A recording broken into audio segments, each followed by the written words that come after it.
नमस्कार। एक बार फिर से स्वागत है मेरे चैनल पर। मैं हूं राज। आप देख रहे हैं हाईवे 33। दोस्तों, आज की जो कहानी है ये सुशील जी का है। सुशील जी बिहार के रहने वाले हैं और गुजरात में काम किया करते थे। सुशील जी का उम्र लगभग 26-27 साल की थी और आज उनकी उम्र लगभग 58 साल की है। सुशील जी की गांव में उनकी बहन का शादी का रिश्ता तय हो चुका था और जब खबर उनके पास मिला तो टाइम बहुत कम बचा हुआ था। मात्र करीब 15 दिन के आसपास का टाइम उनके हाथ में था और उसी बीच सारी तैयारियां करनी थी गांव जा कर के। तो चलते हैं इनकी कहानी में। लेकिन आपने मेरे चैनल को सब्सक्राइब नहीं किया है तो कर लीजिए और साथ में बेल आइकन को दबाना मत भूलिएगा। तो चलते हैं आज की हाईवे 33 के इस सफ़र पर। दोस्तों, मेरा नाम सुशील है। मैं अहमदाबाद में एक फैक्ट्री में काम कर रहा था और इसी बीच मुझे गांव जाने का प्रोग्राम हो चुका था, फिक्स हो चुका था। मैं जल्दी में सब कुछ था, तैयार किया। मेरे पास बस एक ही बैग था जिसमें मेरे कुछ कपड़े थे और कुछ अपनी बहन के लिए खरीदा था नया कपड़ा। बाकी तो सब कुछ गांव से ही लेना था, तो यहाँ से ले जाने के मुझे कोई टेंशन नहीं था। ट्रेन में मैं बैठ चुका था और ट्रेन जब हमारे स्टेशन पर, गांव के स्टेशन पर उतारी तो रात के 9 बज चुका था, क्योंकि ट्रेन 3 घंटे देरी से पहुंची थी। अब स्टेशन पर मैं उतर करके, अब अंधेरा तो हो चुका था। स्टेशन से जो भी यात्री उतरे थे अपने अपने घर की तरफ चल पड़े थे, लेकिन मेरा जो वहाँ से गांव था वो 2 घंटे की बस के द्वारा जाया जाता था और वो जो बस अड्डा था वो स्टेशन से करीब 1 किलोमीटर के आसपास पर था। एक खाली सा मैदान था, वहाँ हमारे गांव की बसें लगा करती थी। मेरे पास ज़्यादा वज़न तो था नहीं, बस बैग ही बैग था, जवान था और उस टाइम कोई साधन भी नहीं मुझे दिख रहा था बस स्टैंड जाने का, तो मैं पैदल ही चल पड़ा था। ज़्यादा दूरी तो थी नहीं, 1-1.5 किलोमीटर के मान की यही दूरी थी। अब मज़े से मैं वहाँ पहुँच गया था। वहाँ जब पहुँचा तो मैं देखा हर तरफ खाली खाली सा मैदान दिख रहा है, बस से तो कोई नज़र नहीं आ रही थी। वहाँ पर टेम्पररी दुकानें बनी हुई थी, वो भी मुझे बंद दिखी और एक दुकान खुली हुई थी और वो भी अपना सामान समेट रहे थे। वो करीब 40-45 साल के एक बुजुर्ग मुझे दिख रहे थे। मैं उनके पास जल्दी से पहुँचा, बोला, चाचा बसें क्या चली गई सब क्या? बोले, हाँ बेटे, अब तो कोई बस नहीं है, जो भी बस है अब तो सुबह में ही मिलेगी 5 बजे के आसपास में। कहाँ जाना है आपको? मैंने अपने गांव का नाम बताया। बोले, बेटा तुमने देरी कर दी आने में, बस थोड़ी देर पहले ही निकली है, आधा पौन घंटा मान के चलो। मैं बोला, हाँ चाचा। अब मेरी ट्रेन लेट हो चुकी थी, तो कहने लगे कि ऐसा करो, ये तो जगह सुनसान हो जाता है बेटा रात के टाइम में। अब देखो सारा ये जो दुकानें थी वो भी बंद हो चुकी है, मैं भी अपना सामान समेट रहा हूँ, से रात में रुकना यहाँ ठीक नहीं है। अंधेरे में क्या करोगे यहाँ पर? स्टेशन लौट जाओ और वहीं पर अपना आराम करो और सुबह में तड़के आ जाना। लेकिन मैं थका हुआ था, एक तो स्टेशन से पैदल यहाँ तक पहुँचा था, फिर मुझे पैदल जाना पड़ता और फिर उधर से पैदल आना पड़ता। मैं थोड़ा घबरा गया था पैदल चलने के नाम से। अब मैंने बोला, चाचा अगर आपका ये तख्त पर मैं सो जाऊं तो कोई आपको इतराज़ है? चाचा का जो तख्त था उस दुकान के अंदर ही लगा हुआ था और दुकान में तो कोई दरवाज़ा था ही नहीं, टेम्पररी सब दुकान था। वो सारा सामान तो अपना समेट चुके थे और साइकिल पर बांध रहे थे। वो बोले कि नहीं, हमें क्या एतराज़ है बेटा, आप रुक सकते हो, लेकिन मैं आपको कहूँगा बेटा कि इस जगह पर रात को रुकना ठीक नहीं है। देखो हर तरफ अंधेरा है, अंधेरा हुआ पड़ा है और आज अमावस की काली रात है। आपको पता है ना अमावस की रात क्या होती है? यानी कि हाँ चाचा, अंधेरा ही अंधेरा होता है और क्या होता है। वो मेरी तरफ देखने लगे और जैसे कि वो सोच में पड़ गए हो। नहीं चाचा क्या हुआ, क्या सोचने लगे आप? बोले बेटा शायद तुम्हें मालूम नहीं है कि अमावस की रात को जो प्रेत आत्माएं होती है वो ज़्यादा उसमें पावर आ जाता है और वो इंसानों को शिकार बनाती है, आसान सा शिकार। तो बेटा सबसे बढ़िया है कि तुम स्टेशन ही चले जाओ और वहाँ पर रात गुजार लो और सुबह में आ जाना। लेकिन मैं भूत प्रेत को तो मानता नहीं था, ना इन पर विश्वास करता था, यंग था, तो मुझे इस चीज़ की परवाह थी नहीं, मैं डरता भी नहीं था। मैंने बोला चाचा आप देखो, मैं तो भूत प्रेत को मानता नहीं हूँ, ना कभी देखा हूँ, ना कभी विश्वास किया हूँ। बस मैं यहाँ पर रात गुजार लूँगा, आपको जाना है चले जाओ, कोई दिक्कत नहीं है। अरे स्टेशन पर जाकर हमें भी खाली बेंच पर सोना ही पड़ेगा वहाँ पर भी, और यहाँ तो कम से कम तखत तो है आपका, ऊपर चद्दर तो है। चाचा मेरी तरफ देखने लगे थे। वो फिर बोलने लगे देखो बेटा मैं तुम्हें सही सलाह दे रहा हूँ, ये जगह ठीक नहीं लगती है। अब देखो हम लोग भी रात को यहाँ कभी रुकते हैं, कुछ भी हो जाए मैं अपना सामान बांध करके और अपने घर को चला जाता हूँ। सुनने में आता है कि जगह पर भूत प्रेत होते हैं, कई लोगों ने हमें बताया है, लेकिन मैं चाचा के बात पर बिल्कुल विश्वास नहीं कर रहा था। मैं समझा कि वो बस ऐसे ही कहानियाँ सुना रहे हैं, बना रहे हैं और कोई बात नहीं है। और चाचा मुझे फिर समझाने लगे थे, लेकिन मैं उनकी बात को बिल्कुल सुनना नहीं चाहता था और मैं तख्त पर अपना जो बैग था रख दिया। चाचा बोले ठीक है बेटा देख लो, मैं तो अब जा रहा हूँ, आगे तुम्हारी मर्जी। और चाचा अपना साइकिल पर जो सामान बांध रखे थे लेकर के चल पड़े थे।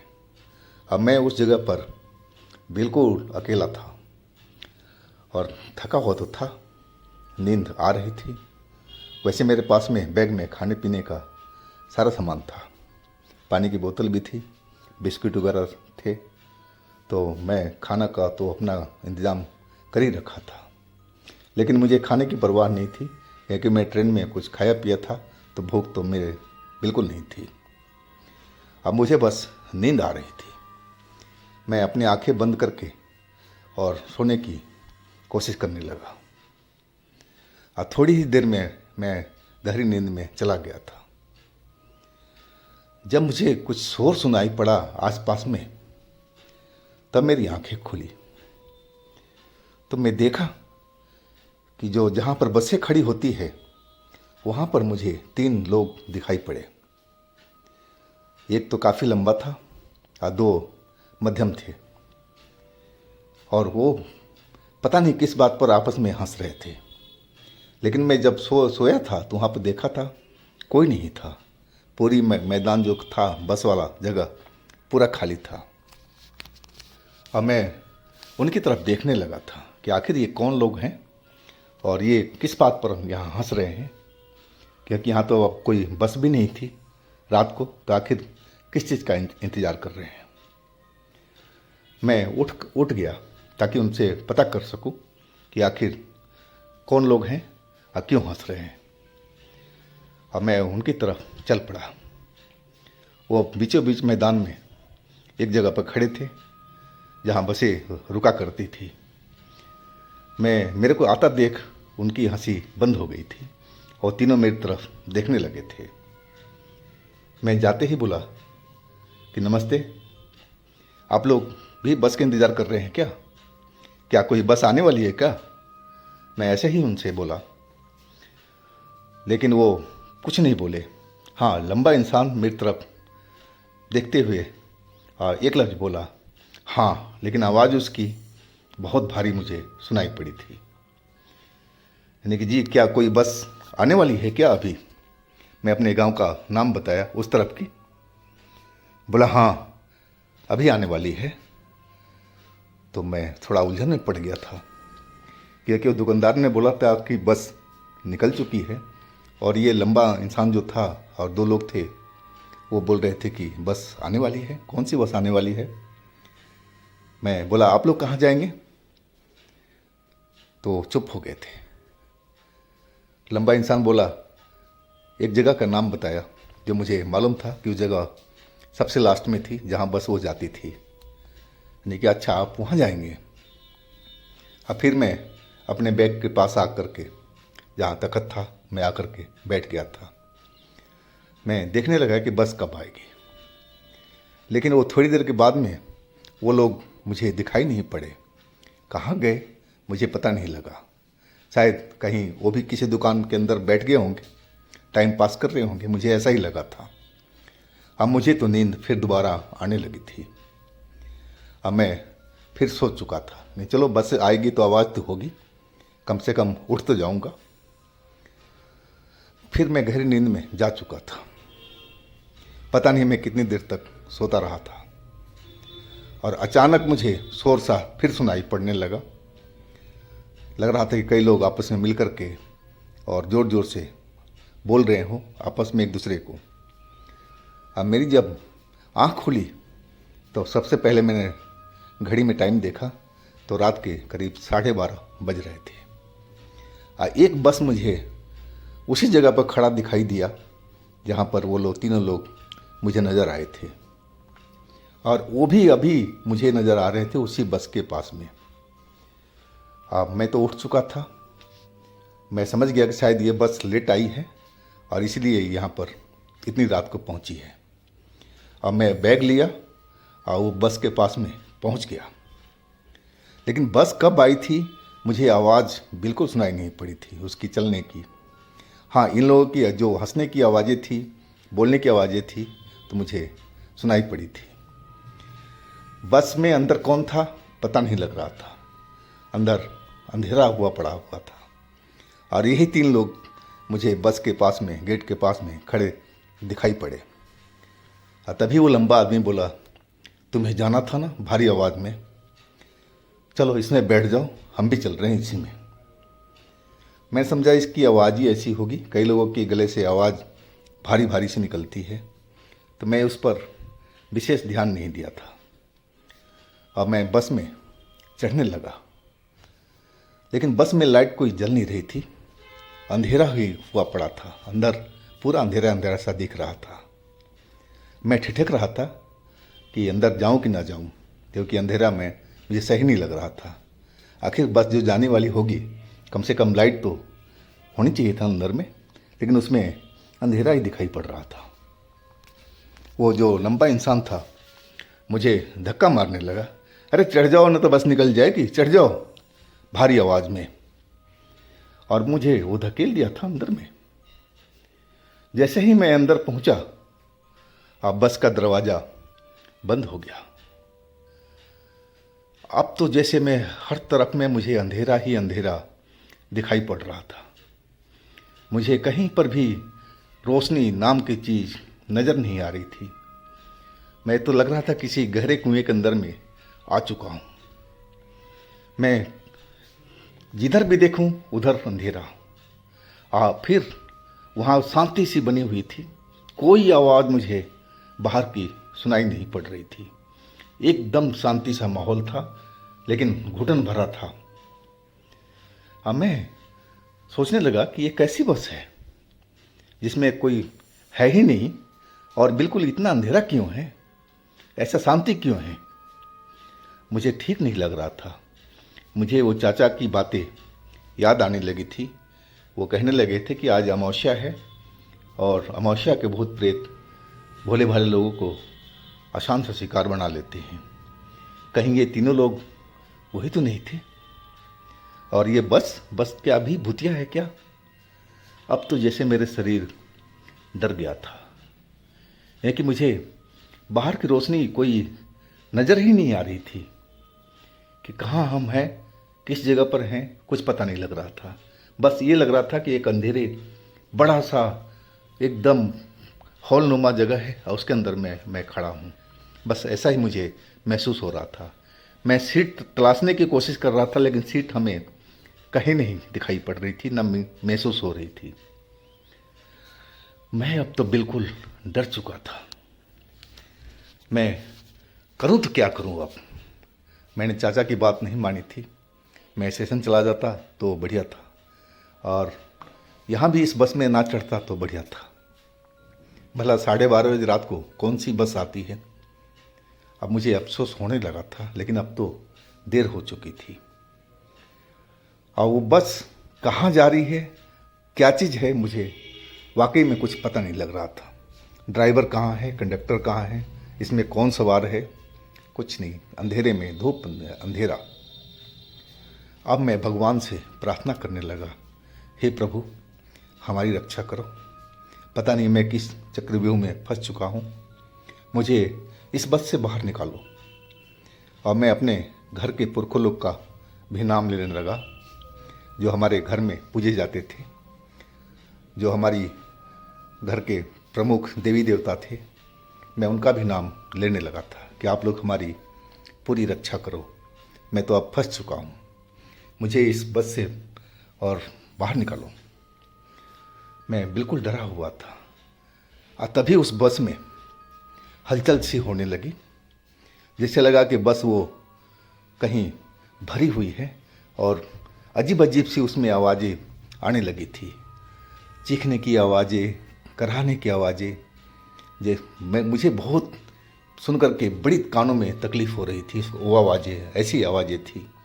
बहुत सारे लोग जैसे रो रहे हों, चिल्ला रहे हों दर्द से, ऐसी मुझे आवाज़ सुनाई पड़ने लगी थी।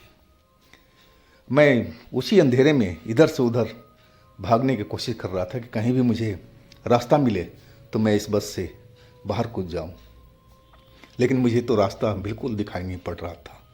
हर तरफ मुझे अंधेरा ही अंधेरा नज़र आ रहा था।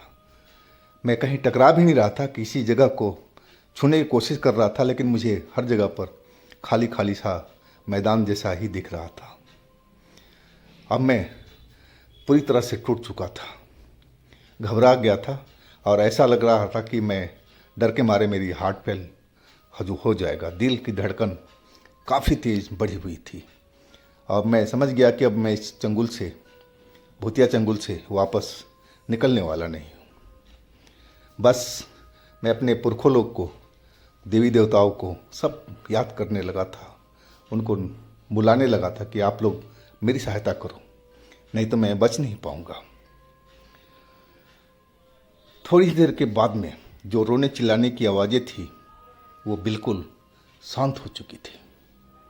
पहले जैसा फिर सन्नाटा सा पसर गया था। और तभी मुझे एक जगह से रोशनी सी आती हुई दिखाई पड़ी। वो रोशनी की तरफ मैं भागा तो वहाँ पर मुझे एक दरवाज़ा सा दिखा। अब मैं समझ गया कि ये शायद यही दरवाज़ा है बस का बाहर निकलने का। और मैं जैसे ही दरवाजे के पास पहुंचा, तभी पीछे से किसी ने मेरे को पकड़ लिया था। मेरे कमर को बहुत बुरी तरह से दोनों तरफ से किसी ने जकड़ लिया था। अब मुझे आगे बढ़ने नहीं दे रहा था। लेकिन जो दरवाज़ा खुला हुआ था, उसमें से कोई एक साया मुझे अंदर आता हुआ दिखाई पड़ा। और वो साया जो था वो काफ़ी लंबा मुझे दिखाई पड़ रहा था, और सफ़ेद कपड़ों में। और वो साया मेरे पास में आ चुका था। अब मेरा हाथ पकड़ लिया, बोला तुम चलो यहाँ से, निकलो यहाँ से, जल्दी करो। वो आवाज़ मैं भूल नहीं पाता हूँ। मेरे आवाज़ सुन कर के लगा कि शायद ये कोई देवी देवता ही हैं जो मुझे बचाने के लिए आए हैं। और वो मेरा हाथ पकड़ करके झटके से बाहर की तरफ खींच दिए थे। मैं कंधे पर बैग लटकाए हुए था, और जिसने मेरे कमर को पकड़ रखा था दोनों हाथों से, अब वो मुझे छोड़ चुका था। अब मैं झटके से बाहर की तरफ उस बस से बाहर रोड पर गिरा था। और उसके बाद मुझे होश नहीं था। मैं एकदम बेहोश हो चुका था, औंधे मुंह गिरा था, और मुझे चोट भी लगी थी। मैं अपना होश खो चुका था। मुझे जब होश आया तो सुबह होने वाली थी और अभी भी वहाँ पर अंधेरा दिखाई पड़ रहा था। मेरे सर में दर्द हो रहा था चोट के कारण, क्योंकि मैं ज़मीन पर उस बस से गिरा था। अब मैं पलट करके देखा तो वहाँ कोई बस नहीं थी, ना वो लोग जो तीनों लोग थे वो कहीं मुझे दिखाई पड़े थे। मैं घड़ी देखा तो सुबह के करीब 4:30 से ऊपर का टाइम हो रहा था, मतलब सुबह हो चुकी थी। मैं जल्दी से उस जगह से भागा और उस चाचा की दुकान के पास में पहुंच गया था, जिस जगह पर मैं तख्त पर बैठा हुआ था। उसी तख्त पर आकर के मैं बैठ गया। डर से बदन मेरा अभी भी कांप रहा था कि हे भगवान, मैं किस चंगुल में फंसा था और कौन मुझे उस चंगुल से बाहर निकाला था। वो लंबा सा साया सफ़ेद कपड़ों में कौन था, कौन मुझे आवाज़ दिया था कि निकलो तुम जल्दी से बाहर। मुझे समझ में नहीं आ रहा था, लेकिन मैं इतना तो जान चुका था कि जो निकालने वाला था वो कोई देवी देवता ही थे, भगवान ही थे। तभी तो उस जगह पर उस अंधेरी बस में मुझे बचाने के लिए भेजा था। नहीं तो उस बस से तो मैं कभी बाहर निकल ही नहीं पाता। मुझे तो अंदर से बस नज़र ही नहीं आ रही थी।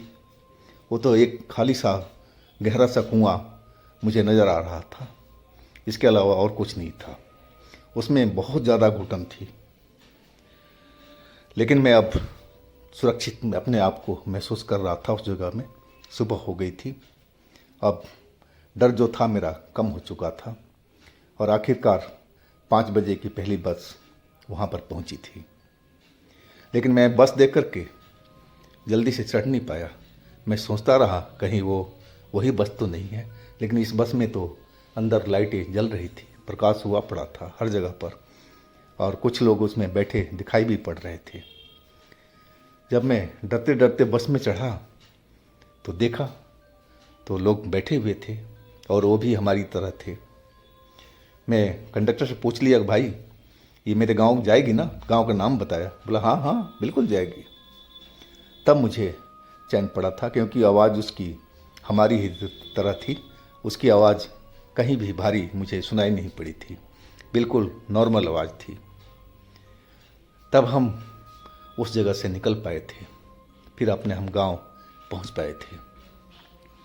तो दोस्तों, ये थी सुशील जी की अपनी कहानी। अगर आपके पास भी इस तरह की अपनी कोई आप बीती है, कोई घटना है, तो आप मुझे इंस्टाग्राम पर या मेरे व्हाट्सएप नंबर पर शेयर कर सकते हैं। और दोस्तों, मेरे दूसरे चैनल पर विजिट कीजिए, उनमें भी अच्छी अच्छी कहानियाँ हमने डाला हुआ है जो बेहद आपको पसंद आएगी। चैनल का लिंक मैं नीचे डिस्क्रिप्शन बॉक्स में दे रखा हूँ, तो एक बार आप लोग ज़रूर विजिट कीजिएगा। मेरे इस चैनल को भी सब्सक्राइब कीजिएगा, लाइक कीजिएगा, शेयर कीजिएगा। फिर मिलते हैं दूसरे दिन दोस्तों एक नई कहानी के साथ में। आप लोग अपना बहुत ही ख्याल रखिएगा। नमस्कार।